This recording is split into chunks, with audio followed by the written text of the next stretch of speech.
For 6 years, I was Judy Garland's musical advisor, piano player, accompanist, you name it.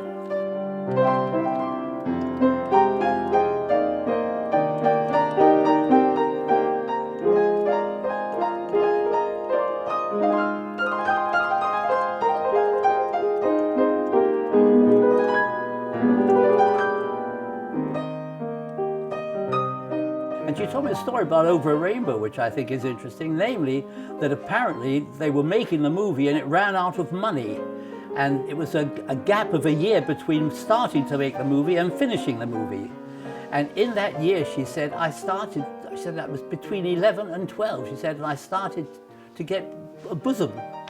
And I didn't look like the same girl as I was in the first half of the movie. And so they tied me down. They put bandages around me so that I would look the same. And she said, you try singing a song when you're bound tight around your chest. She said, but that was how it was. But she was a very, nothing, it's sad to tell you, nothing like the books you've read about her, nothing like the movie I saw about her.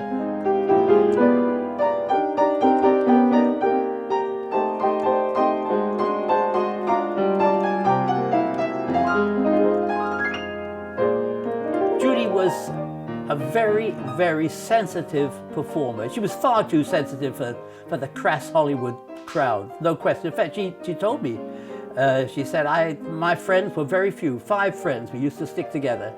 And so she said, when you ask me about film actors, don't ask me because I don't know much about them myself.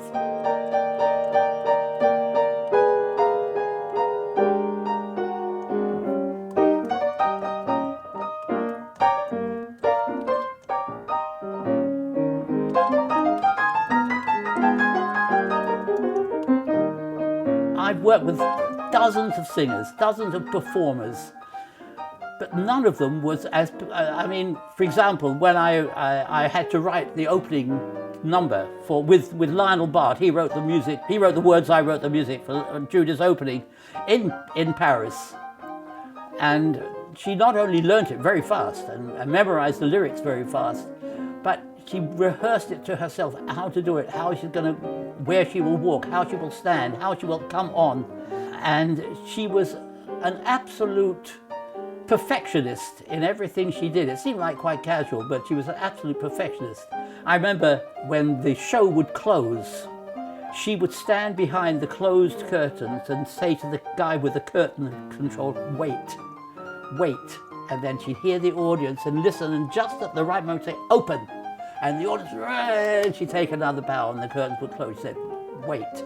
And she'd always be very conscious of her audience. In fact, she was almost too conscious of her audience. We did one concert in Leeds, and we arrived, and in the middle of the first half, the microphones went off and she lost complete sound. And we're dealing with 1,000, 1,500 seater place, and that's a large room to fill without any microphones. So when she came off, I went into her dressing room and said, Judy, listen, you're going to call this concert off. It's a waste of time. No one can hear you. She said, I've never called a concert off in my life. They've paid to come in. They're going to get Judy Garland. And so we went out, we did the show, but this time, instead of coming on the stage, Judy went down into the audience and walked up and down the aisle singing her songs to them there in front of her, shaking hands while she was a consummate artist. And she was an amazing performer. She never fluffed anything, she never got anything wrong. We worked on songs, we talked about songs. I even got her to sing a couple of jazz tunes. And I even played records of Billie Holiday to her, funnily enough.